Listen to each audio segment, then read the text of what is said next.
sovint aquest acte que realment la sala està plena, està una mica més que la plena, que moltes gràcies a tothom per haver vingut.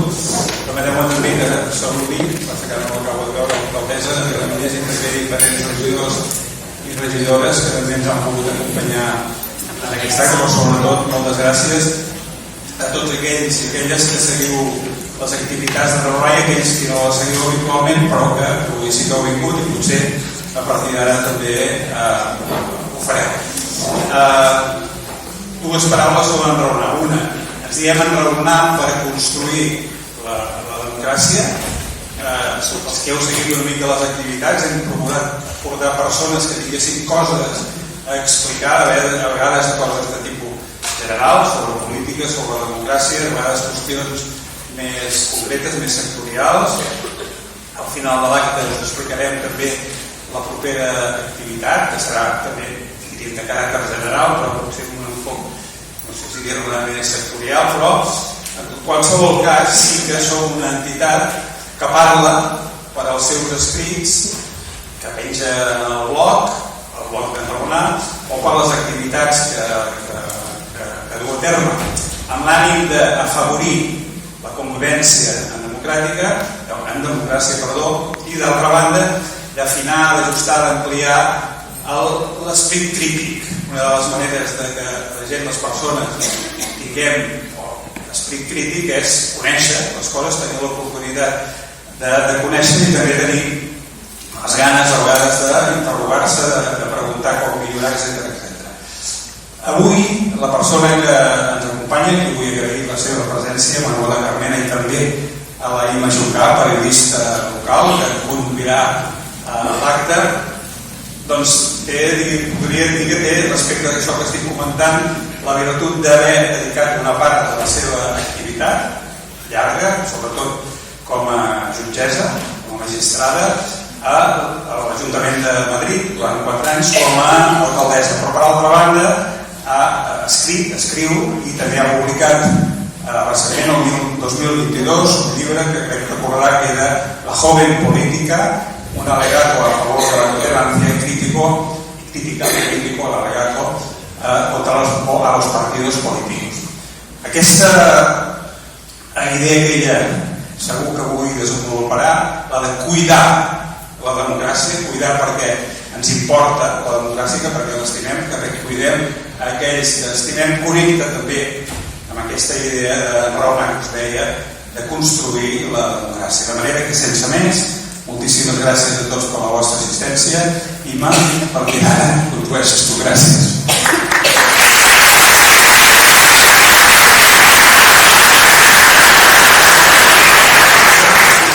Bona tarda a tothom. És un goig veure aquesta sala tan plena i abans que res vull agrair a Enraonar que m'hagi donat l'oportunitat de fer aquesta entrevista i en segon lloc faré una breu presentació de la nostra convidada d'aquest vespre, que és Manuela Carmena Castrillo. Com ha dit molt bé el Josep Pujades, és jurista, jutgessa emèrita i va ser alcaldessa de Madrid un mandat entre el 2015 i el 2019. Es va llicenciar en Dret l'any 1965, any en què va ingressar en el Partit Comunista d'Espanya, aleshores clandestí i il·legal.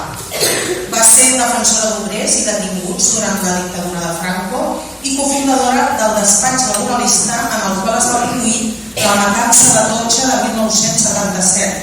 Justament avui fa 47 anys d'aquell atemptat que va marcar la transició espanyola. Després d'abandonar les files del PSE, va començar a exercir la seva carrera judicial el 1981. Va ser vocal del Consell General del Poder Judicial a proposta d'Izquierda Unida i va ser una de les fundadores de l'associació progressista Jutges per la Democràcia. El 2015 va ser triada candidata a les primàries d'Ahora Madrid per a les eleccions municipals del 24 de maig. La llista que encapçalava va obtenir 20 regidors i va quedar en segon lloc per darrere de la llista del Partit Popular amb la candidata Esperanza Aguirre. Amb el suport del PSOE, per això Manuela Carmena va ser escollida alcaldessa. El 2018 va crear una nova plataforma, Mas Madrid, per optar a la reelecció. Va guanyar les eleccions de nou, però va perdre un dels 20 regidors i no va poder sumar majoria amb el PSOE. Això va fer que perdés l'alcaldia de Madrid.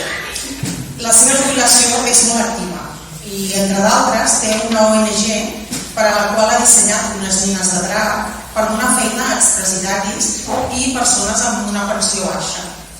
També reparteix el temps fent conferències o xerrades com la d'avui i també ha escrit un llibre que ha comentat el Josep Pujades que reflexiona sobre el seu pas per la política, que ella considera una activitat més de les que ha fet. Com ella diu en una de les moltes entrevistes que ha donat, diu: soy una señora mayor a la que le ha gustado mucho intentar cambiar lo que no estaba bien en el mundo. Hola Carmena, buenas tardes. Hola, buenas tardes.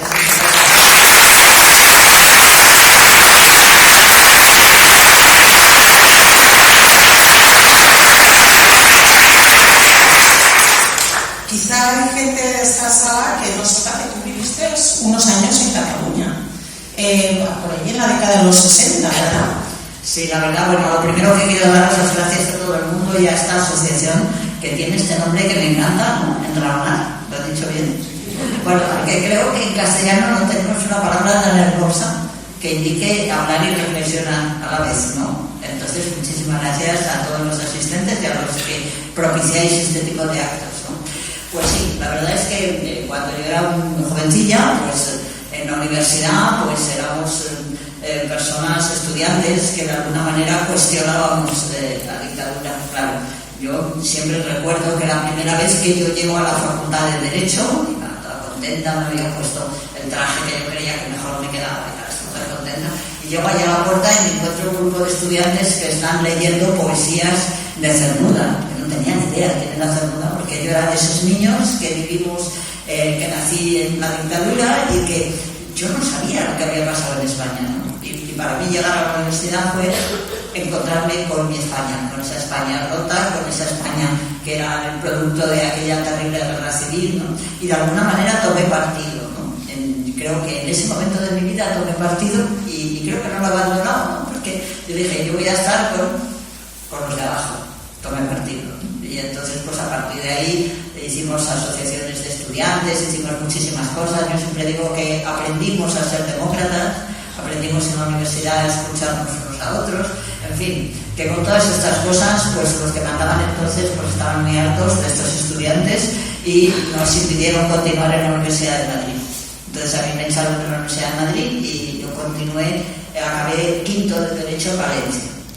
Mi marido estudiaba arquitectura y entonces era un año más y a él le admitieron en Barcelona porque no encontró otro sitio que le quisieran y nos fuimos a vivir a Barcelona. Y la verdad es que para mí es una experiencia maravillosa. Barcelona me hizo tener grandísimos amigos, aquel yo era del Partido Comunista entonces, y conocí a los abogados en aquel momento que estaban siendo pues la punta de lanza para conseguir la democracia, personas maravillosas como Alberfina, Monseñor Avilés, Luis Salvadores, Sole Barberá. Bueno, fue un privilegio para mí y ese privilegio lo enmarco en la maravilla de Barcelona. A mí Barcelona entonces me parecía mucho más abierta que Madrid, no sé, me parecía que estabais más cerca de Europa, no sé, me quedé muy enamorada. Y la verdad es que estábamos a gusto, mi marido y yo. Lo que ocurre es que en aquellos años la dictadura utilizaba varias medidas de fastidiar, claro, a las personas que de alguna manera éramos los que cuestionábamos la dictadura y estábamos luchando por la democracia, ¿no? Entonces a los estudiantes, a los varones universitarios no les dejaban hacer la milicia universitaria si tenían expedientes y le mandaban a la milicia normal. Pues le mandaron a la milicia normal y entonces pues, fue cuando decidimos volver a Madrid. Pero que vamos, que para mí fue fenomenal y bueno, me encantó vivir. Me acuerdo muy bien de la primera vez que fui a una reunión y claro, todo el mundo hablaba catalán. Y entonces Montserrat Avilés dijo, Scotty, es la compañera que no entiende, ¿no? Entonces me acuerdo que había otro abogado que me encantó, que era Cuenca, se llamaba Cuenca, era un abogado importante, y dijo, quiero aprender. Y yo lo entendí, yo dije, pues lo voy a aprender, claro que sí. No es que no pueda estar muy orgullosa de cuál es mi conocimiento, pero es un idioma que quiero y es un idioma que a veces me maravilla, el que tenéis expresiones que no se tienen en nuestros idiomas y que adoro, ¿no? Esto de hablar me ha encantado, pero también me gustaba muchísimo esa expresión que vosotros tenéis de dejar de trabajar, que no era en castellano, que es el plegueo. despacho y venía el jefe y decía pleguen. Decía, eso no lo hay en castellano. No sé si te acuerdas, Manuela, que estuviste en esta misma sala en 2018 y entonces nos hablaste mucho de la importancia de tener cuidado de las otras personas, ¿no? De la ciudad de los cuidados, ¿no? Sí, bueno, yo he reflexionado mucho sobre el tema del cuidado y quizá precisamente una vez que dejé ya el ayuntamiento y tuve más tiempo de reflexionar, porque yo creo que cuidar significa fundamentalmente querer. Yo creo que el cuidado es una actividad propia del querer, de que te interesa el otro, por eso lo cuidas. Tú cuidas tu mascota, tú cuidas tu casa, tú cuidas tus amigos, tú cuidas tus amores, ¿no? Cuidar es querer, es interesarse, ¿no? Y yo creo que la actividad de lo público, de alguna manera, si a ti te interesa lo público, tienes que tener interés en las personas, tienes que querer a las personas, tienes que interesarte por ellas, ¿no? Por eso, alguna vez algún joven me ha preguntado, ¿y tú qué crees que es lo más importante para ejercer bien una actividad pública, para ejercer bien la política? Y yo siempre les he dicho, oye, ¿a ti te gusta la gente? ¿A ti te gustan las personas? ¿Te interesan las personas? Ah, sí, no. Si te interesa lo público, te tiene que interesar la gente. Tiene que gustarte la gente, porque si no, es algo que no pega, que no encaja, ¿no? Y siguiendo con esas reflexiones, cada vez tengo más claro que en la democracia, que es la mejor forma de gobernarse las agrupaciones humanas, tiene que ser querida. Tenemos que querer la democracia. Los que la trajimos, los que la conquistamos, yo creo que creíamos que es como algo que subes una montaña, ya está, ya la hemos subido, ya estamos en democracia. Pues no.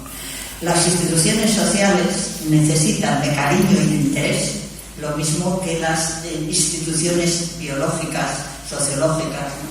Entonces, para mí es muy importante querer la democracia y, por tanto, cuidarla, por una razón. Porque la democracia no es algo estático, es decir, todo cambia. Nosotros cambiamos, no somos ahora como éramos hace 15 o 14 años, cada día cambiamos, somos una evolución y la democracia evoluciona. Y lo que valía para el año 1978 no nos vale ahora. Tenemos que estar, por tanto, conscientes de que cuidar significa, sobre todo, interés. Cuando cuidas algo, te interesas por ello. El cuidado es verdad que es algo que la historia nos ha permitido a la cultura de las mujeres ser realmente protagonistas en el cuidado. Las mujeres siempre a lo largo de la humanidad hemos cuidado, ¿no? Tenemos ese privilegio y yo diría que la cultura de las mujeres nos da ese don, esa capacidad para saber lo que significa cuidar. Y cuidar, como os decía antes, sobre todo es interesarse. ¿Pero interesarse en qué? En que el objeto que cuidamos pueda cumplir su cometido, pueda cumplir su destino. Cuando cuidamos a un bebé, nos preocupa que el bebé se desarrolle. Yo me acuerdo cuando nació mi primera hija, que yo es que decía, pero gana peso, no gana peso. Iba a la farmacia, que entonces había que ir allá pesadas a la farmacia, iba con una angustia, lo estaré haciendo bien tal, porque ¿qué quieres? Que aquel bebé se convierta, así ha sido, pues en una persona maravillosa, ¿no? Cuando nosotros cuidamos una planta es igual, queremos que dé su fruto, que dé sus flores. Pues en la democracia, el fruto de la democracia es el desarrollo cada vez mayor de la igualdad en el ser humano. En la democracia todo el mundo vale igual, cada voto vale igual. Pero el fin de la democracia es que de verdad ese proceso sea una realidad. Entonces tenemos que estar viendo si ahora nuestra democracia necesita cambios, necesita cuidados, necesita fertilizantes, necesita interés, y ver lo que no vale y cambiarlo. ¿Cómo es posible que sigamos haciendo lo mismo que hacíamos en el año 78? ¿No? Hasta las estructuras físicas, hasta, digamos, las estructuras tradicionales de los debates siguen siendo los mismos. ¿Qué nos pasa? Se nos ha olvidado que la democracia es dinámica y que tenemos que cuidarla. Vamos a desgranar un poco el libro, este último que has escrito, y la joven política, un alegato con la tolerancia y crítico con los partidos. Ya dejas claro en el título que hay cosas que no te satisfacen entrada tengo que decir que el título no se me ocurrió a mí, se le ocurrió a la editorial, porque yo creo que la editorial pensó que es gracioso decir esto de esta señora tan mayor. Tenía su gracia, ¿no? Yo, mira, me acuerdo que hizo mucha gracia porque estando en el ayuntamiento, un día tuve que recibir a la reina emérita, es decir, la reina Sofía, que venía a mi terreno, ¿no? Y estábamos las dos en el ascensor, y me dijo así con su acento: bueno, tú eres mayor como yo, pero eres muy joven de ideas.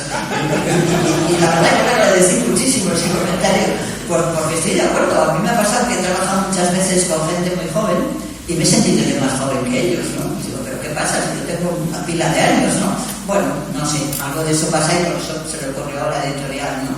Entonces, yo al decir esto, bueno, pues me parecía que había unas cosas que eran muy importantes que no están funcionando bien, ¿no?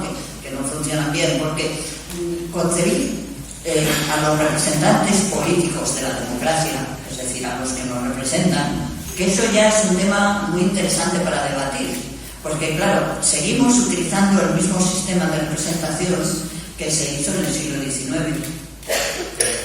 Porque es un poco como que pensamos que nosotros no podemos ejercer directamente la responsabilidad política, tenemos que nombrar a alguien que nos represente.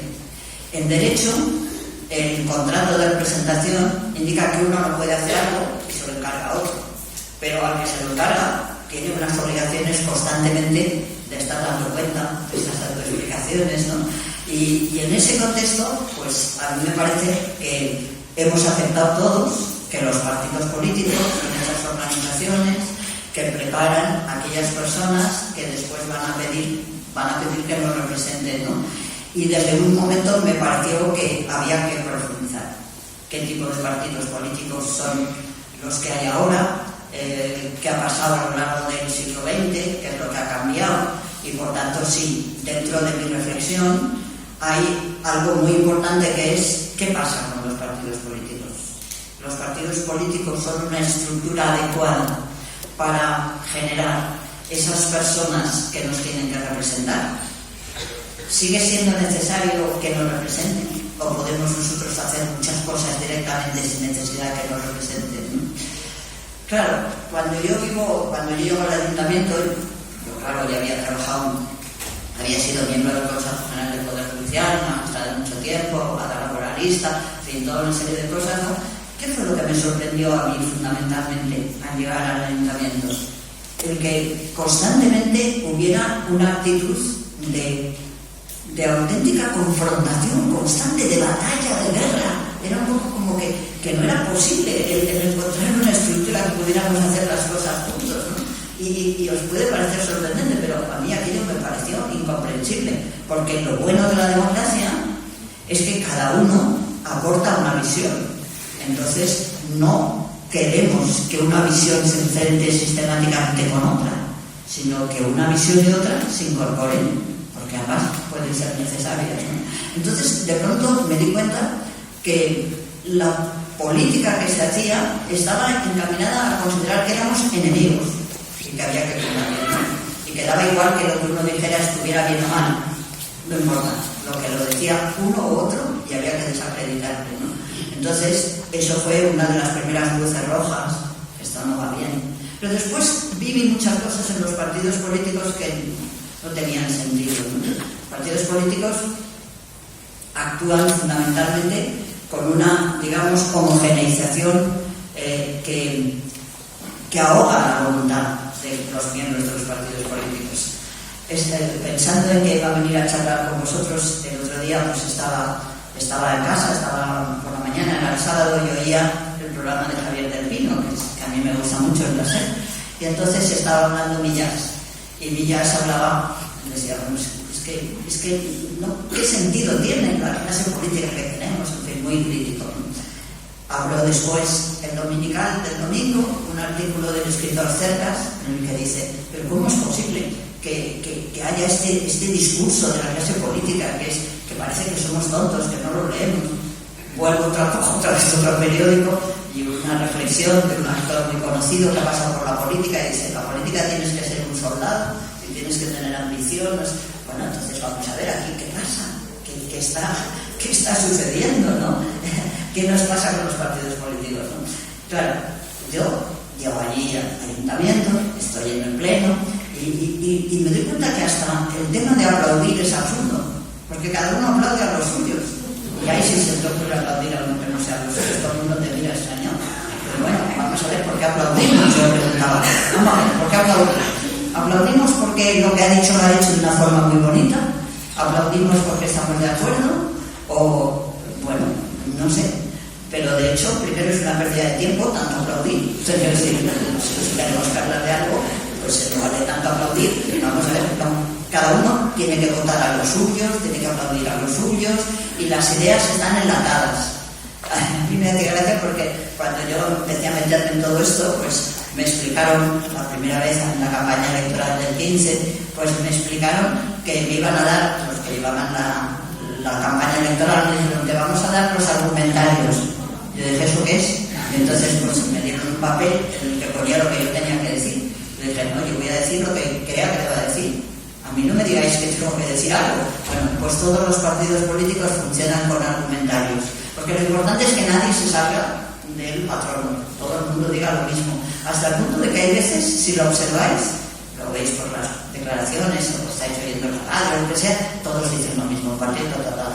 A veces hasta dicen los mismos chistes. Es porque les han puesto en el argumentario un chiste y a ninguno se le ocurre otro y dicen lo mismo. Entonces, esa primera estructura, digamos, de confrontación, esa concepción de que lo más importante del partido es ser diferente a los otros. Si un partido dice A, el otro tiene que decir B, porque piensa que si dice lo de A, no va a ganar ningún tipo de voto. Yo me acuerdo que en la campaña electoral, pues había, en la del 15, había un candidato que iba por el grupo de, no me acuerdo, el grupo ID, y la verdad es que decía unas cosas que estaban muy bien, y entonces pues me pasaron a mí la palabra y dijeron, pues que tiene mucha razón, y lo que dice está muy bien, ciudadanos no será. Nunca hemos visto que nadie diga que tiene razón al que se opone, ¿no? ¿Por qué? Porque siempre se concibe exclusivamente como que lo importante es diferenciar. Un amigo que conocí hace tiempo que sabía mucho de la comunicación me decía, vamos a ver, es que el diálogo político está siempre dirigido a distinguirse, a diferenciarse, nunca a congeniar, nunca a consistir, nunca a compartir. Y claro, eso hace, aparte de algunas otras cosas que podemos profundizar en ellas, no lo hace un instrumento adecuado para que sea el mejor sistema de encontrar en las personas que preparan los partidos la estructura de representación que yo creo que la democracia necesita. ¿Crees que la política se está deshumanizando? Lo digo porque también comentas en el libro que te encontraste con insultos y descalificaciones a menudo como que estaban en el orden del día, ¿no? Bueno, yo creo que lo que está pasando es que como los partidos realmente tienen pocas cosas que se diferencian mucho, porque en el fondo no hay unas grandes diferencias. Las grandes diferencias lo significaron los partidos de clase. Los partidos de clase es una creación siglo XIX y el siglo XX, ¿no? Entonces yo creo que ha sido una cosa muy grandiosa y muy importante los partidos que constituyó la clase obrera, porque entre otras cosas hizo que los que eran los últimos de la fila pudieran llegar a estar al frente de una alternativa política, ¿no? Los partidos de clase fueron una revolución extraordinaria, pero eso ya ahora mismo no se da así. No hay partidos de clase. Hay muchos sectores de la sociedad que son vulnerables, que tienen problemas, que se sienten marginados, pero esa estructura del partido de clase se ha superado, ha desaparecido, no sé, el nombre que podamos querer decir que es el que se ha producido, ¿no? Entonces, bueno, eso significa que al desaparecer motivos reales de debate, lo que se sustituyen es por insultos, por agresiones, por burlas, porque se entiende que la verdadera manera de combatir al otro, porque el objetivo del partido es fundamentalmente llegar al poder, y si estás en el poder continuarlo, al no haber de verdad una estructura razonable de debate, de asumir lo que puede haber de especial, de singular en una u otra actividad, todo el debate se sustituye por los insultos. tú eres un corrupto, pues lo has sido tú más. Pues tú has nombrado a uno que era un inútil, pues tú has nombrado a 3, pues además tú eres un incompetente, pues tú además es que eres un ambicioso, pues tú eres un mentiroso, pues bueno, lo de mentiroso ya se ha convertido en algo que os tengo que contar, que yo me quedé helada por un día en el ayuntamiento que teníamos un pleno de niños, un niño que se salió un poco de lo que le habían preparado en su clase y él espontáneamente dice, ¿queréis hacer una pregunta? Y levantó su manita y me dijo, alcaldesa, ¿por qué todos los políticos mienten? ¿Qué estamos haciendo? ¿Dónde estamos llegando? ¿Qué imagen estamos dando a los niños? No sé, a mí me sorprendió muchísimo que no se pudiera profundizar en los temas. Por ejemplo, yo intenté, esa idea que tengo de que yo adoro la gestión política, me gusta la gestión pública, pero creo que para decidir, por ejemplo, si una ciudad debe resolver el sistema de su limpieza de una manera o de otra, fundamentalmente lo que hay que hacer es reunirse, hay que intercambiar datos, hay que a lo mejor poner transparencias, escuchar a unos y a otros. Lo que no tiene ningún sentido es que uno empiece diciendo tú eres un inútil, lo haces fatal y te tienes que ir porque además tú lo único que quieres es acabar con la libertad. ¿Qué tiene que ver? Si estábamos hablando de cómo podemos hacer el mejor servicio de limpieza. Y os digo, a mí me sorprendió tanto que es que no lo entendía. Yo decía, pero me acuerdo que pensé, pues eso, empecé a llevar transparencias y entonces, pues, no, porque esto no es un debate, me decían, esto es una rueda de prensa. No, si yo lo único que quiero es que debatamos, no había manera de debatir, ¿no? Y eso me parece que es dramático, porque ahora mismo no hay debate. Y entre otras cosas no puede haber debate, porque no queremos que haya debate. Lo que queremos es que haya diferenciación, singularización, algo que nos permita ganar las elecciones. No hemos entendido lo que es el debate, que para mí el debate, os vuelvo a decir ahora, luego si queréis volvemos a eso, no se puede hacer en un congreso de los diputados, no se puede hacer en un pleno de un ayuntamiento. Los debates para mí hay que hacerlos en salas pequeñas, hablando con unos y con otros, con datos, con pantallas, y a su vez con la posibilidad de que cualquier ciudadano pueda entrar. Hoy día se puede hacer por streaming en lo que estamos diciendo, en lo que estamos haciendo, en lo que estamos trabajando. Pero ¿qué sentido tiene que siga habiendo esos espacios en los que se levantan y hacen discursos, se levantan y hacen preguntas que a nadie le importa lo que se conteste? Porque a mí me gustaría que analizaras, cuando veis un pleno del Congreso de los Diputados, qué pasa cuando uno de los congresistas hace una pregunta. Normalmente la respuesta no tiene nada que ver, porque el que ha hecho la pregunta ya tiene preparada la respuesta a la pregunta y la tiene por escrito y va a decir lo que sea. Es decir, lo que va a hacer es ponerle verde al que está hablando, ¿no? Entonces, no sé, no tiene sentido, así no puede ser, ¿no? Fijaros, un día estábamos en un pleno que hicimos en el ayuntamiento abierto de ciudadanos, hacíamos alumnos, ¿no? Se llenaba de ciudadanos aquellos, la ciudad.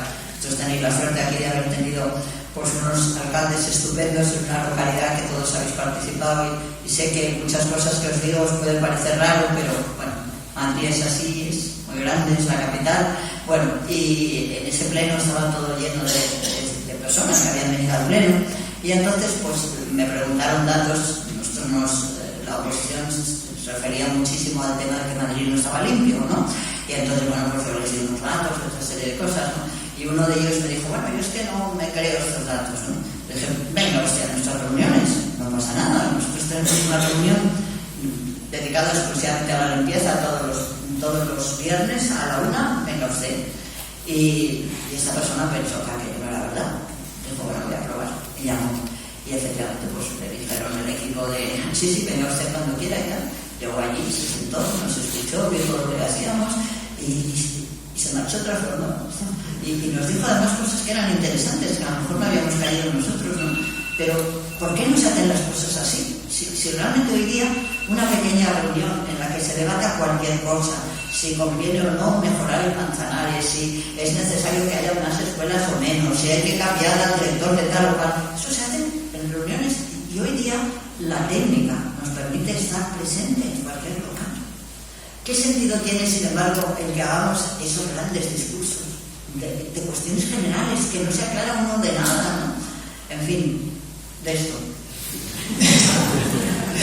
También eres muy crítica con el papel de los medios de comunicación comunicación. Dices, la política se reduce a la comunicación. Más que los hechos en sí, lo que importa sobre todo es cómo lo han contado los medios. Sin duda, pues es así. Es decir, que yo me acuerdo un día, el jefe de gabinete de una señora que fue ministra de Industria, que he tratado mucho con él, me decía, mira, yo me he dado cuenta que muchas veces los medios de comunicación han alabado cosas que nosotros hicimos fatal y cosas que nosotros hicimos estupendamente ni se enteraron, ¿no? Es verdad, es decir, depende. Si los medios de comunicación les interesa algo, pues van a plantear allí su mirada, sus focos y van a hablar de esto. Pero si no, pues no. Y claro, entonces, ¿qué ocurre? Que lo único que les preocupa fundamentalmente a las oficinas de prensa de todas las estructuras políticas es a ver qué dice la prensa, a ver qué ha pasado, qué noticia hay. Y claro, pues ¿qué se busca? Se busca el conflicto, se busca quien ha dicho una mayor barbaridad. Y luego se hace una cosa que yo cuando estaba de alcaldesa me desesperaba, ¿no? Que consiste en lo siguiente.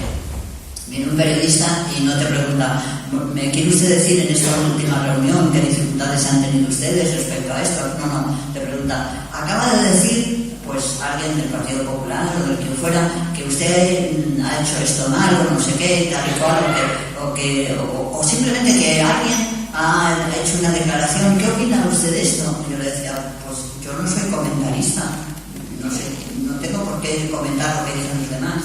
Yo creo que lo que interesa cuando una persona es responsable político es hablar hasta la saciedad de lo que se hace, de las dificultades que tienes, de cuando te equivocas, de cómo se puede mejorar y escuchar, abrir las fuentes para escuchar.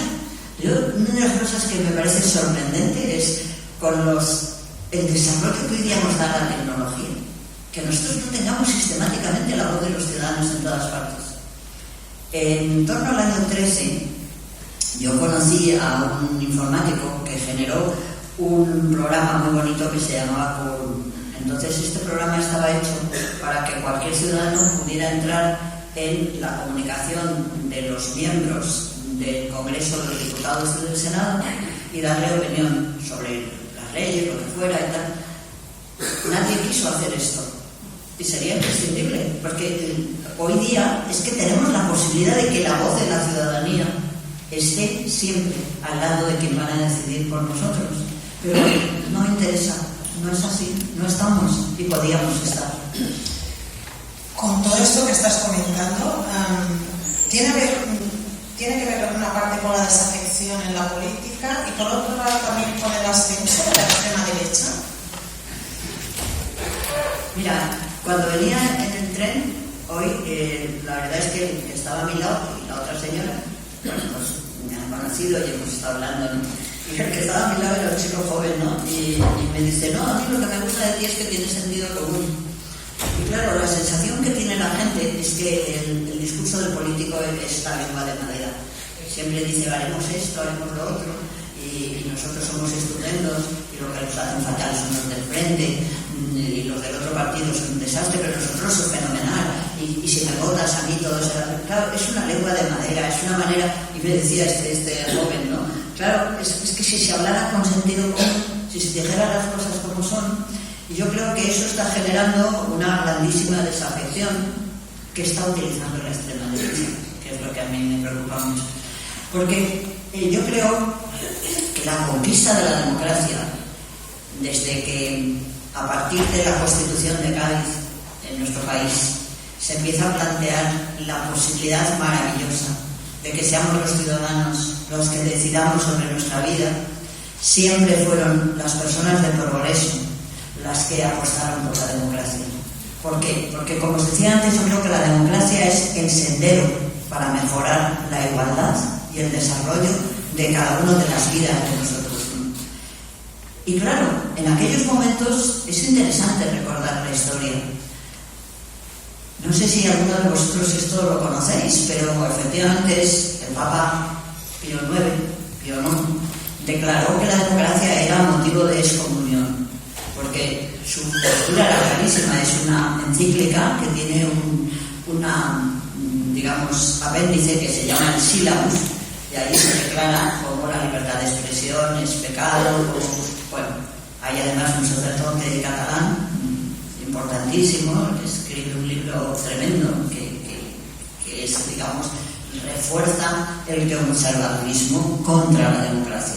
Que con eso que os quiero decir, que la democracia ha surgido en el mundo como una espita de progreso, y hay gente que no es demócrata, hay gente que considera que está bien que el mundo sea desigual.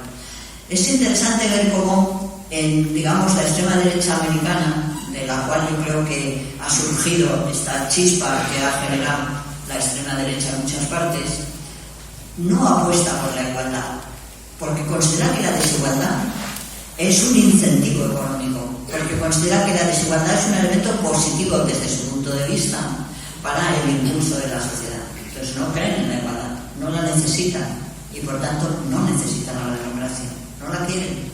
Claro, entonces ¿qué sucede? Que si los ciudadanos nos sentimos desinteresados de nuestros representantes políticos, si no valoramos lo que significa el tener una institución en la que nosotros podemos decidir, porque sentimos que no decidimos, porque sentimos que no se nos dice la verdad de lo que pasa, porque no nos sentimos que estemos colaborando con esta sociedad. Pero era imposible, no había manera de resolverlo, porque de alguna manera no se entendían. Y por eso me parecía tan importante reforzar las relaciones de los restantes vocales, de los restantes concejales, ¿no? Porque yo les decía, vamos a ver, si nosotros creemos en la democracia y creemos en los madrileños, tan importantes son los madrileños que te han votado a ti como los que te han votado a mí. Todos son igual de importantes. Y si yo no valoro tu trabajo, estoy despreciando a los que te han votado.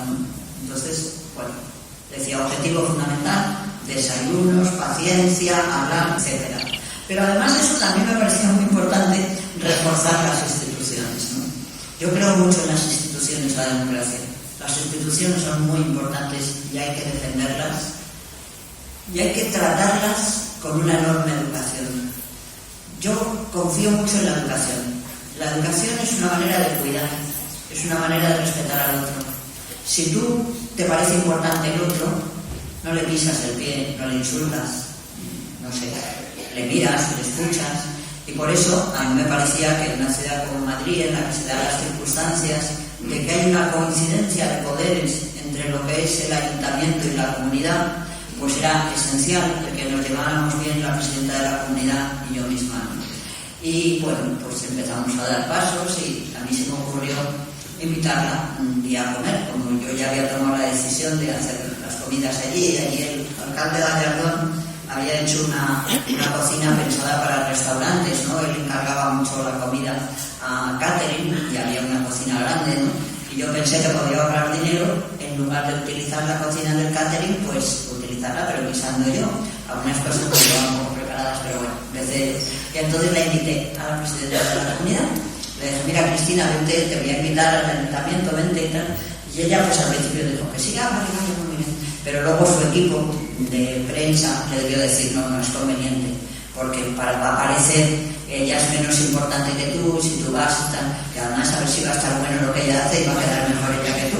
Así que, total, que cuando yo ya tenía la comida hecha, me llamó y me dijo, Manuela, que no voy. Digo, pero ¿cómo que no? Digo, pero tú sabes que he hecho pollo al curry.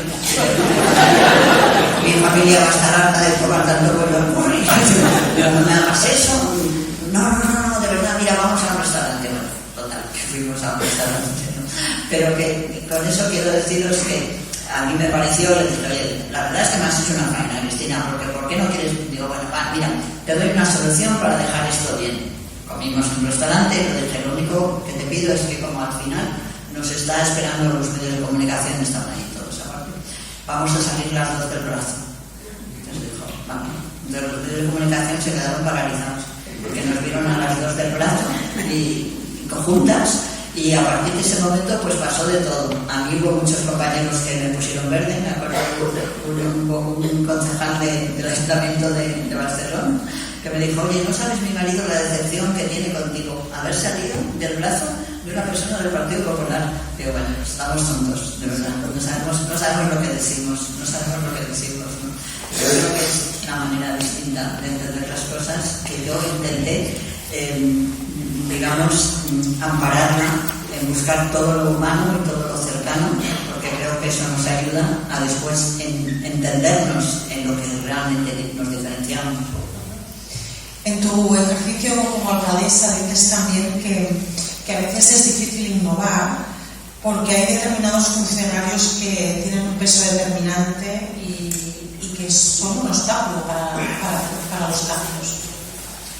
Hay un tema muy interesante, y es que en torno a los años 90 hubo un movimiento en el mundo muy apasionante que fue el de se llamaba reinventar lo público, ¿no? Hubo unas personas que trabajaban en esto muy interesantes, una revista que llevaba a cabo la Dirección General de la Administración Pública, que empezó a cuestionar que teníamos que buscar formas de trabajar en lo público que no estuvieran basadas en las normas, sino que estuvieran mucho más basadas en la iniciativa, la imaginación, todo ello encaminado a dar la mejor satisfacción de lo que debe dar un organismo público, que es la satisfacción a los ciudadanos, ¿no? Entonces se generó ahí una dinámica muy interesante de que no tantas normas, sino buen funcionamiento, correcto funcionamiento, ¿no? Sin embargo, yo creo que en la administración pública eso es muy difícil y no se ha logrado, porque de alguna manera los jueces, los tribunales, pues cuando analizan un acto público se fijan mucho más en si se han cumplido todos los requisitos que en ver si el objetivo final se ha cumplido, ¿no? Entonces eso es la burocracia. La burocracia ha convertido que lo que importa es la norma y el resultado es lo de menos, ¿no? Entonces la función pública se ha formado en esa cultura. La cultura es: yo cumplo con mis normas, no hago ni más ni menos. Ahora, oye, si por cumplir las normas resulta que esta persona resulta que no tiene papeles y no puede ir al médico y no puede, es el problema, que cambien las leyes, ¿no? Yo creo que esa cultura burocrática es muy negativa para la necesidad que todos tenemos de que lo público se acople a las exigencias que el propio organismo humano precisa, ¿no? Necesitamos tener un tipo de organismos públicos que ante algo nuevo digan: vale, esto no lo hemos pensado, pues esta ley, esta estructura, pero voy a darle de otra manera, voy a buscar de otra manera, que imaginen, que creen, que busquen soluciones, no que cierren expedientes. Tú dices a menudo que sentías que tenías más poder como magistrada que como alcaldesa. Pues sí, no sé, la gente se piensa que el ser alcalde, madre mía, eso es lo que es. Pues no sé, a mí me parecía que era como ser un presidente de una comunidad de propietarios, pero en grande, que tampoco es una cosa que tuviera, no sé, y poder por regular. Yo creo que cuando eres jueza y mandas a una persona a la cárcel, o cuando le dices a una persona que sus hijos se lo van a dar al otro, o cuando pues tienes un poder más directo, ¿no? Yo quería dar esa idea en el sentido de decir que me parece que a veces sublimamos el poder político, que es un poco como que el poder político no es tanto, pero que le dotamos de una especie de aureola que hace que parezca mucho más de lo que es lo que yo quería decir. Hay un tema recurrente que llevan algunos partidos políticos en los ayuntamientos, que es que piden la remunicipalización de determinados servicios. Y vosotros creo que comprobasteis en la Alcaldía de Madrid que no era una cuestión fácil de llevar a cabo, ¿no? Sí, no sé, a mí me parece que yo ahí me empecé a dar cuenta, claro, todo fue muy precipitado y yo nunca me acababa de jubilar de la justicia anticipadamente, ¿no? Por una serie de razones, y cuando me plantearon el querer dirigir una candidatura de progreso y tal, lo hice sin realmente haber reflexionado sobre muchas cosas que yo no conocía, ¿no? Entonces, a mí me parecía muy bien el remunicipalizar mucho los servicios, porque la verdad es que en la justicia yo había trabajado mucho en conseguir eficacia en los servicios comunes de la justicia, en el servicio de citaciones, en los servicios generales, y me parecía muy atractivo, ¿no? Pero realmente no había profundizado, no sabía muy bien cómo eso se podía hacer, ¿no? Y claro, pues luego pues cuando llegas te das cuenta que tú has estado hablando de algo que no conocías demasiado y que luego pues no lo puedes hacer o que tiene muchas dificultades, ¿no? Nosotros no pudimos remunicipalizar muchas cosas pues porque, entre otros motivos, no había personal para hacer esa remunicipalización, ¿no? Porque aunque parezca mentira, en los grandes ayuntamientos, por supuesto que seguramente no tiene nada que ver con muchas experiencias más locales, ¿no? Pero en los grandes ayuntamientos los funcionarios fundamentalmente lo que hacen son papeles, no están expedientes y contratos, pero no están preparados para una gestión directa, ¿no? Yo, por ejemplo, una cosa que establecimos en Madrid era que las personas que cometían una falta y tenían una multa por la que no, porque pues habían hecho pis en la calle o cosas de estas que están muy mal, pues les dábamos una alternativa. Mira, pues o pagas esto o estás 15 días limpiando la ciudad. A mí me parecía muy bien que la gente se diera cuenta de lo que era limpiar la ciudad, y me parecía eso más importante que el que nos pagaran 300 o 400 euros, ¿no? Entonces, una vez que pusimos en marcha ese mecanismo, yo dije, bueno, pues vamos a ver qué funcionarios se van a encargar de recibir a estas personas que han cometido estas sanciones y que van a limpiar y qué tal. Entonces me dijeron, no hay nadie en el ayuntamiento. ¿Cómo? No hay nadie, sí, somos 8.000. Somos 8.000 funcionarios, no sé, 10.000 si tenemos a la policía municipal. ¿Cómo no va a haber nadie?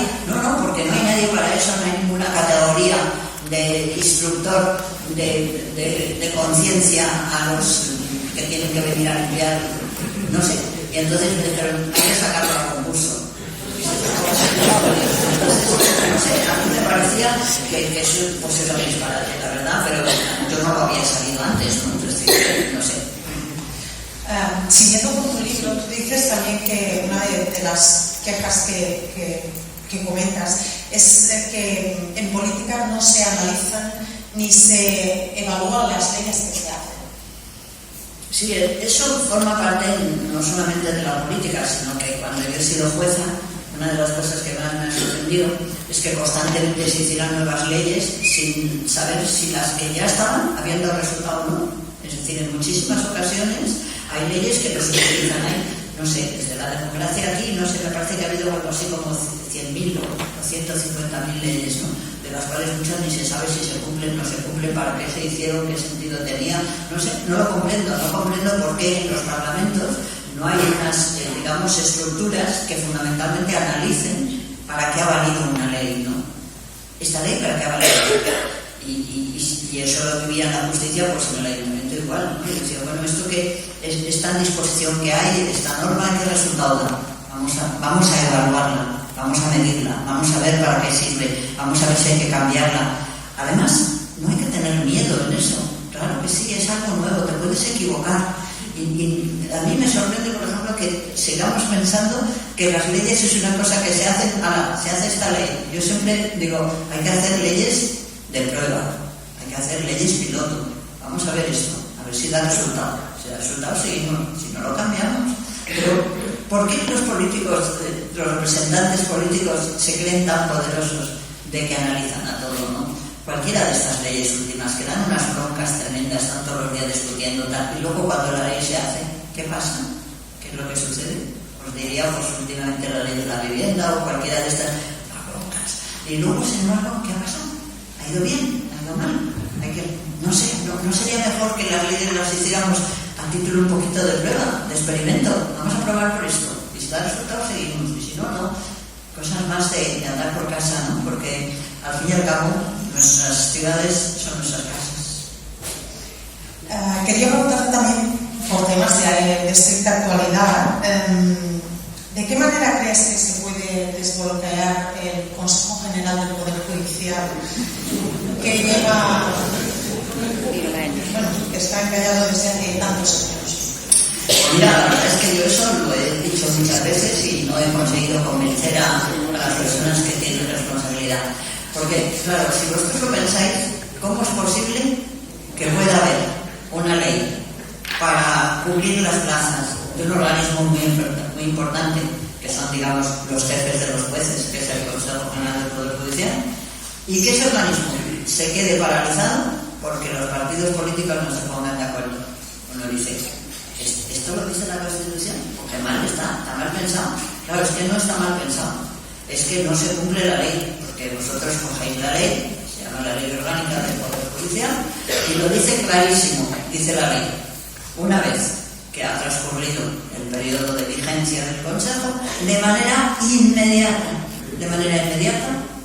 el presidente del Congreso o la presidenta del Congreso y el presidente del Senado o la presidenta del Senado convoquen sesiones del Congreso y del Senado para elegir a los correspondientes vocales. ¿Por qué no se hace? A estas alturas todavía no lo entiendo. En el 2017, previo a eso, la ley dice que los jueces tienen que elegir a través de sus asociaciones a aquellas personas que quieren que sean los candidatos para ser vocales del Consejo General del Poder Judicial. Se hizo, el 17 se hizo, se eligieron las asociaciones, las 4 que hay, se reunieron y dijeron, elegimos a fulanito, luego la ley continúa, dice, hay jueces que no están asociados. Para los jueces que no están asociados, el que quiera presentarse, que busque 20 firmas de compañeros y también vale. Bueno, no sé si se presentó alguno, eso no lo sé, pero los candidatos llevan desde el año 17. Ahí están. ¿Por qué no se les lleva al Congreso y se discute como dice la ley? La ley además lo dice, por una parte, luego está el reglamento del Congreso y el reglamento del Senado que lo explica. ¿Cómo se elige? Bueno, pues cada uno presenta 3 nombres y luego se debate y luego se vota y dice, y si no se consiguen las mayorías exigidas, se vuelve a repetir la votación poniendo otros hasta que se encuentre uno. ¿Por qué no se hace? No sé. ¿Por qué en lugar de eso lo que se hace es una reunión de espaldas a la gente sin explicar por qué, en la que los partidos se ponen de acuerdo y dicen, oye, ese que tú dices no me gusta nada? Pues a mí tampoco me gusta el tuyo. Bueno, pues entonces a ver uno que nos guste a los dos un poquito. Y así se hacen muchas veces elecciones que no deben hacerse así en democracia, porque lo importante es saber por qué elegimos a una persona o no. Yo os digo que de los vocales que desde el día 17, mejor dicho, de los candidatos a vocales del Consejo que desde el año 17 están, hay algunos espléndidos. Yo conozco algunos espléndidos. ¿Por qué no se habla de ellos? ¿Por qué no se dice lo que han hecho? ¿Por qué han hecho las sentencias que han hecho? ¿Por qué han tomado las decisiones? No sé. Estamos esperando a que se reúnan y digan este. Y uno dirá, ¿y por qué este? Ah, porque les ha gustado los partidos. Eso no tiene sentido. Eso no es profundizar en la democracia. Y es muy sencillo, no hay más que ponerse de acuerdo y hacerlo, ¿no? ¿Por qué no lo hacen? Pues no lo sé. La verdad es que no lo sé. ¿Por qué no se cumple la ley? No lo sé. Pero que desde luego sería la manera definitiva de que hubiera ya un Consejo del Poder Judicial. Hablemos de la futura ley de amnistía. ¿Tú la consideras necesaria esta ley? Pues mira, yo, la verdad es que todo esto ha sido una cosa que me ha sorprendido muchísimo porque yo no había profundizado mucho en el tema de la amnistía, pero la verdad, bueno, no había tenido, no sé, no me lo había planteado, ¿no? Y de pronto, pues, oía pues, a personas que tienen el talento y además en la formación constitucional, como la que fue ministra, la señora Carmen Calvo, ¿no? Que es una constitucionalista buenísima, ¿no? Yo las había oído decir siempre que era inconstitucional. Yo, la verdad, no lo había pensado. Cuando ha pasado todo esto, pues me he puesto a estudiar el tema, me he cogido la Constitución y digo, no veo en ningún sitio que diga que es ilegal, no veo, pues si la Constitución hay que entenderla, como que lo que no prohíbe, pues está permitido, ¿no? Pero he seguido profundizando. He dicho, vamos a ver, ¿qué es una amnistía? La amnistía jurídicamente forma parte de lo que se llama el derecho de gracia. El derecho de gracia significa los indultos y significa las amnistías, ¿no? Y me puse a leer cosas, ¿no? Y fijaros que yo tengo mucha admiración por una mujer que fue increíble, no se la ha valorado como lo que ha pasado con tantas mujeres, que fue Concepción Arenal. Concepción Arenal la gente la conoce por lo de las cárceles, ¿no? Pero ella fue una jurista sin tener carrera de derecho, fue una jurista, una socióloga, una mujer que habló de todo, que tiene unas obras interesantísimas sobre las leyes, sobre la guerra, bueno, es una mujer fabulosa, ¿no? Y dije, yo creo que ella ha dicho algo sobre, y cogí un librito sobre ella que habla de eso, del derecho de gracia, ¿no? Ella pues hace los análisis de por qué a veces estamos hablando de que ella es una mujer, claro, que ya sabéis que es del 1800, ¿no? En aquel momento hubo muchas amnistías. ¿Por qué? Porque había levantamientos, porque había una situación de tensión muy grande. Ella dice, hombre, la amnistía es una solución a situaciones graves de tensión, tiene aspectos positivos porque puede ayudar a desbloquear problemas que no hemos sabido resolverlos de otra manera, pero también tiene elementos negativos negativos, porque efectivamente puede parecer que se le da poca importancia a actividades delictivas, ¿no? Y me pareció una reflexión histórica tan interesante que yo dije, a partir de ahí voy a empezar a pensar, ¿no? Y yo creo que la amnistía puede ser buena, pero hay que hacerlo bien. Ya está, hay que hacerlo bien y saber que, como casi todas las cosas, puede tener aspectos negativos que habrá que compensar. Pocas cosas hay en la vida que sean absolutamente buenas. Hay cosas que son buenas y a veces tienen aspectos negativos. Pues yo creo que la amnistía a mí me parece que puede ser buena, yo creo que puede ser buena e interesante, pero tenemos que hacerlo bien, tenemos que explicar muchas cosas y yo creo que para esas explicaciones a mí sí me gustaría que a personas que han sido representantes políticos y además juristas destacados pues explicaran con tranquilidad, con honestidad, que igual se equivocaron y dijeron que era algo anticonstitucional y no habían reflexionado lo suficiente, ¿no? Porque si no, porque hay un cambio tan grande en unos planteamientos puramente jurídicos. No sé, creo que sería mejor hacerlo así. Te iba a preguntar por la pedagogía, pero ya veo que la pides, ¿no? Para esta ley. Sí, a mí me parece que está bien hablar, porque por ejemplo, yo he oído gente que te dice, no, es que la amnistía va en contra de la igualdad. Vamos a ver esto de la igualdad. Vosotros sabéis que para ver si dos situaciones están amparadas en lo que se llama la igualdad, hay que ver que sean iguales desde un principio, porque si tenemos dos cosas desiguales, ¿qué tipo de igualdad hay que darle a dos cosas desiguales? Yo decía, supongamos que hubiera habido una situación similar a la que se produjo en Cataluña, que lo hubiera habido en Asturias, por ejemplo. Entonces dijéramos, vamos a indemnizar a las personas que han participado en esas actividades reprobables en Cataluña y no los que han participado en Asturias. Sí, eso sería razonable si tuviéramos esa desigualdad. Pero si es que no lo ha habido nada más que en Cataluña, no hay un elemento de comparación. ¿Dónde está el problema de la desigualdad? Yo no lo veo. Y como tal lo digo y lo explico. Y me parece que si estoy equivocada me gustaría oír reflexiones razonables y no esa pléyade de insultos, de descalificaciones. Y además, como oía el otro día precisamente a Millás, que decía, pero si además no es la amnistía algo tan trascendente ni tan importante en nuestra sociedad, que otras cosas mucho más importantes que tienen que ver con la vida de todos y cada una de las personas. Creo que según la última encuesta del CIS, el problema de la amnistía está en el objetivo 34 de las cuestiones que les preocupa a la ciudadanía. Si es que no preocupa. Lo único que hay que procurar, no mentir, no descalificar, explicar, pues eso, que a veces nos equivocamos, que a veces, pero que al final una estructura de facilitar el encuentro por una especie de perdón, porque al fin y al cabo el derecho de gracia es un derecho amplio de perdón, pues puede ayudar. ¿Y por qué no? Sin embargo, hay una plataforma de jueces, la Plataforma Cívica por la Independencia Judicial, que creen que esta ley será anticonstitucional. ¿Le ves recorrido a este tema? No mucho. A mí me parece que siempre hay el derecho, no es una ciencia exacta. Es decir, que cuando alguien viene y dice esto es legal o no es legal, pues hay muchas maneras de analizar una realidad y de ver cuál es el epíteto que la aplicamos, de legal o ilegal. 2 y 2 son 4. Eso es una cuestión técnica. Y 2 son 6. Pero en derecho las cosas no son así. Hay unas leyes, hay un marco jurídico de esas leyes, que es el ordenamiento jurídico, hay la cultura jurídica, hay como muchos elementos para acabar por configurar una realidad a la que le podemos dar un epíteto, a la que le podemos poner una etiqueta, ¿no? Depende mucho, es relativo.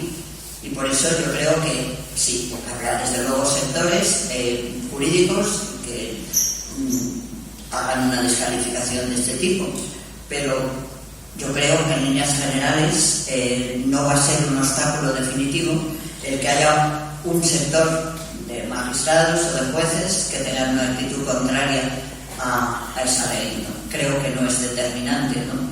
Pero lo más importante no es lo que digan un grupo de magistrados o de jueces. Creo que lo más importante es lo que pensemos la ciudadanía en general. Porque al final la democracia es eso, es la opinión de todos, no la opinión de una plataforma de jueces. Lo importante es que nosotros valoremos lo que importa eso, y lo que importa es darle importancia a algo que a lo mejor no tiene tanta importancia, cuando hay otros temas que sí nos importan muchos en la vida. Bueno, creo que ha llegado el momento de que el público pues, pueda hacer preguntas. No sé si hay preguntas.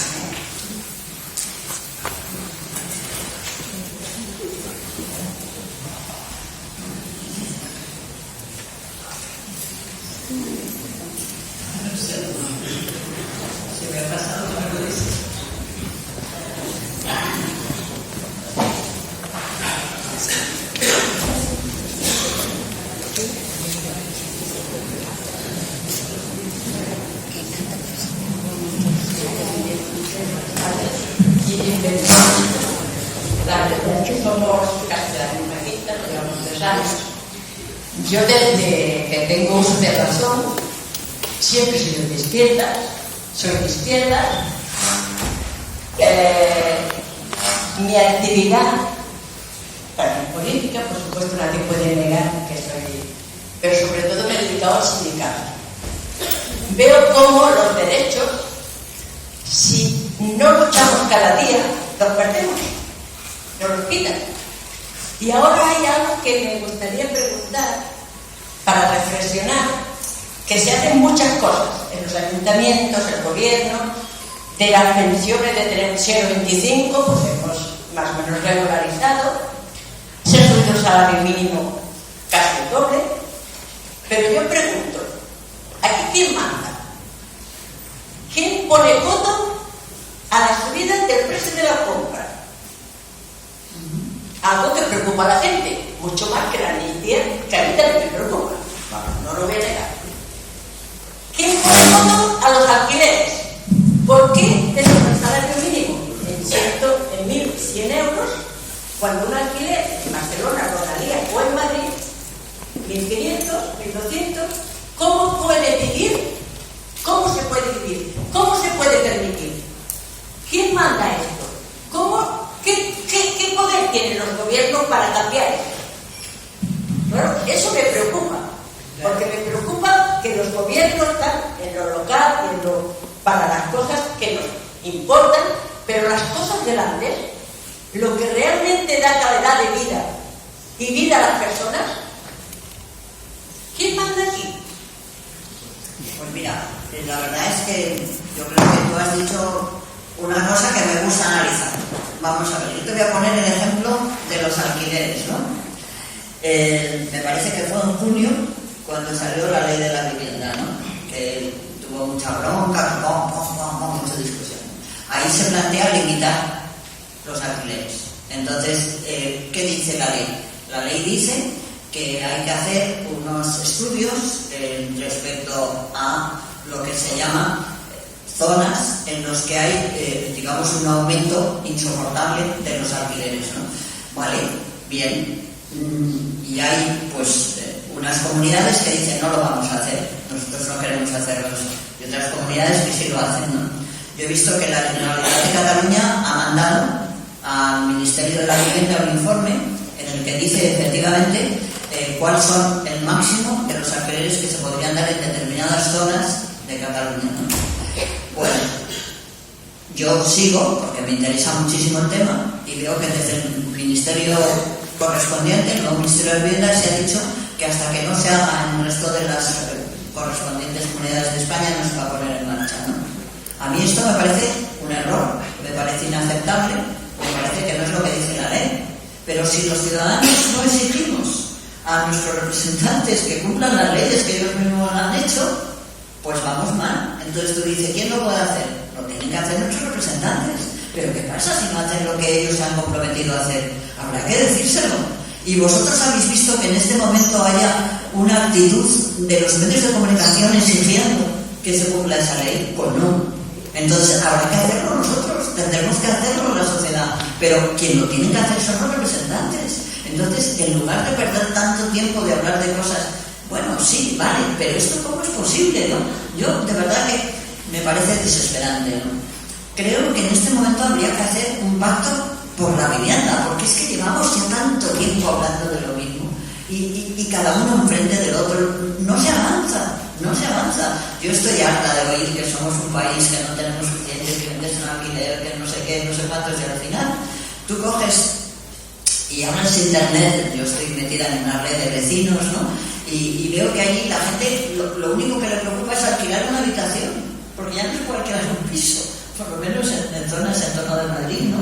Y es alquilar una habitación y son 300 euros por una habitación, 400 euros por una habitación. Y dices, pero se acaba de haber una ley que ha dicho, ¿por qué no se hace? Pues no lo sé, habrá que pedir que eso se haga. Eso es mal gobierno, eso es una mala actuación de nuestros representantes. No tiene sentido hacer una ley si luego no se va a cumplir. Ya está.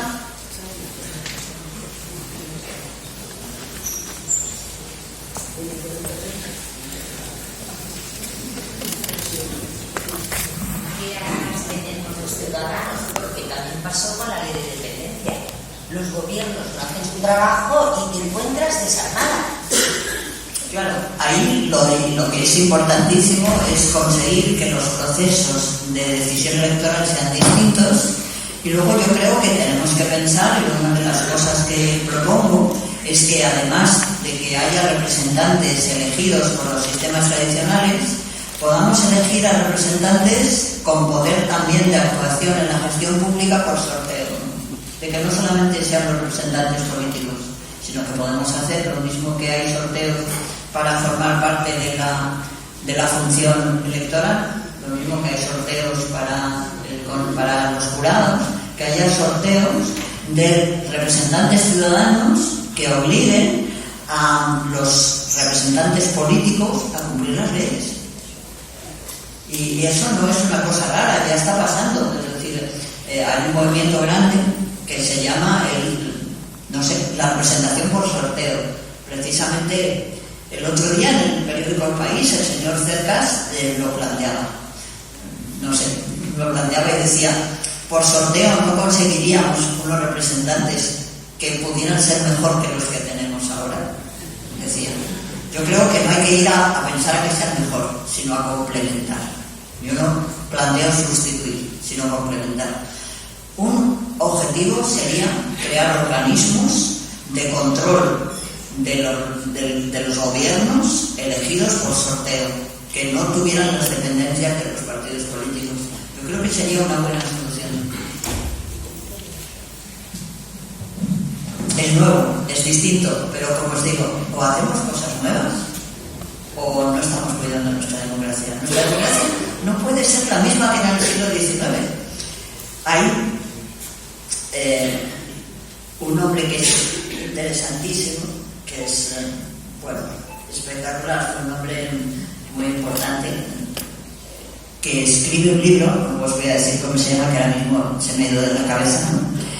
Y escribe un libro que se llama La democracia parlamentaria en realidad, en la práctica. El libro es de 1880, ¿no? Está muy bien leerlo, porque seguimos con estructuras clásicas de hace siglo y medio. Hay que cambiar, hay que hacer una democracia diferente. A mí me sobran los congresos, los grandes espectáculos de debate. No. Lugares pequeños donde se pueda entrar, donde se puedan hacer sugerencias, que los veamos por la pantalla, que nos expliquen, que nos digan, vengan ustedes aquí, lo vean. Hay que cambiar. Si no acoplamos la democracia a lo que nos está diciendo que necesita. El mundo está cambiando muchísimo y nosotros tenemos que cambiar. Todo esto de la digitalización, lo de la inteligencia artificial, todo esto que es... ¿Y qué trascendencia tiene la política? ¿Qué trascendencia tiene la política esa marea de manera diferente de comportarnos, ¿no? Buenas tardes. Yo, la profesora Greco, me ha encantado escucharlo porque está un poquito en línea con lo que yo he pensado. Creo que de democracia no está muy bien. No sé quién, es que no oigo bien. Sí, por favor. Digo que en democracia no estamos bien. Democracia no es, realmente no es así. Porque yo creo que lo que estamos viviendo es partitocracia y por encima la plutocracia. Es decir, los poderes fácticos dominan a los partidos y los partidos hacen lo que ellos mandan. La democracia para mí no existe. Creo que es eso, es partitocracia, por lo que usted ha dicho antes. Claro, una cosa que yo jamás no he entendido es que se reúnan en un ayuntamiento varios partidos, un señor tenga una idea estupenda para el pueblo, que sea maravillosa, que él ha pensado y los otros no han pensado, y por el simple hecho de que es el partido contrario, votan en contra, que es lo que usted ha comentado antes. Partiendo de esa base, es partitocracia, es plutocracia. Y otra cosa que creo que tampoco para mí no es democracia es la ley POM. La ley POM para mí no es democrática. Un señor de mí tiene más valor su voto que el mío. Por lo tanto, creo que la ley POM ya es el primer fallo de la democracia. Bueno, no sé, ¿qué piensa usted? Creo que es verdad que hay cosas que hay que cambiar la democracia, pero sí hay democracia. Y por tanto es tan importante cuidarla y conservarla. Tú dices, revisemos la ley DOM. Tú dices, esto es una partidocracia. No, yo creo que estamos en una democracia en la que nuestros representantes políticos están elegidos por los partidos políticos y no están dando lo que hoy día, en el momento en el que estamos, en el 2024, estamos necesitando. Hay que mejorar, hay que cambiar, hay que cuidar, hay que transformar. Pero no creo que el ponerle etiquetas sea lo mejor. Lo que hay que ver es cómo podemos cambiar, cómo lo podemos mejorar.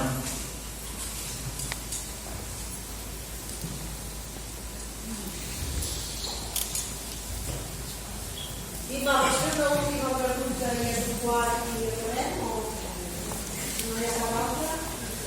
Si no hi ha cap altra més pregunta. ¿Te ha quedado algo en el tintero, Margarita? Ah, sí, muchísimo. No sé, la verdad es que, bueno, quiero deciros que vosotros habéis podido observar que yo soy muy charlatana y por tanto es muy peligroso el que me digas si se ha quedado algo en el tintero. Claro que sí, pero yo veo que ya soy de esa casa, ¿no? Y tampoco me atrevo a seguir diciendo cosas, pero sí, en el tintero y en la cabeza. Tengo otras muchas cosas. Puedes dar la receta de las madrinas. Ya está en el libro, pero en fin, seguro que aquí vosotros sabéis hacer mejor. Yo es que, no sé, prefiero dar recetas originales, prefiero lo de los bombones con patatas fritas, que están estupendas. Eso sí que es original y eso sí que se hace en un momento. Eso se hace en un momento y quedáis de miedo. Moltes gràcies a tothom.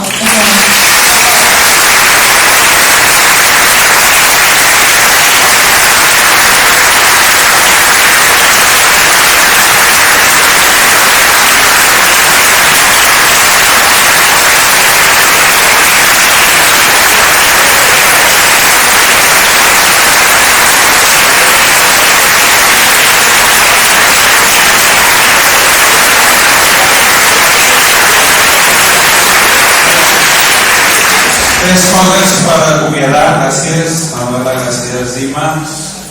Tres coses. La primera, que me n'he oblidat al principi. L'acte avui també compta amb la col·laboració de Can Joms, Centre de Cultura per la Pau, l'Ajuntament de Granollers. Dos, aquells que vulgueu, al sortir hi ha la possibilitat de fer una aportació voluntària o també la possibilitat de fer-vos soci o sòcia i ajudar, diguem-ne, entre tots a enfortir enraonar. I la darrera cosa, el 13 de març, si no m'equivoco, el 13 de març, sí, la Teresa diu que sí, a les 7 de la tarda també a la Sala Tarafa abordarem el tema del canvi climàtic, una qüestió, diguem-ne, que qui diu que no n'ha sentit a parlar des del punt de vista de l'ansietat, angoixa, sembla més que ansietat, angoixa climàtica. I el ponent serà Arnau Caral, que és un veí d'aquí de la comarca, expert en aquestes qüestions, de manera que, tot i que ja ho recordarem, el dia 13 de març de nou sereu convocats. Moltíssimes gràcies per ser aquí.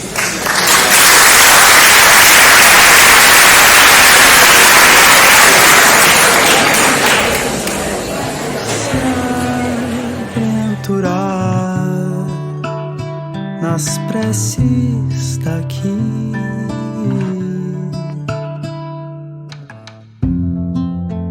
loving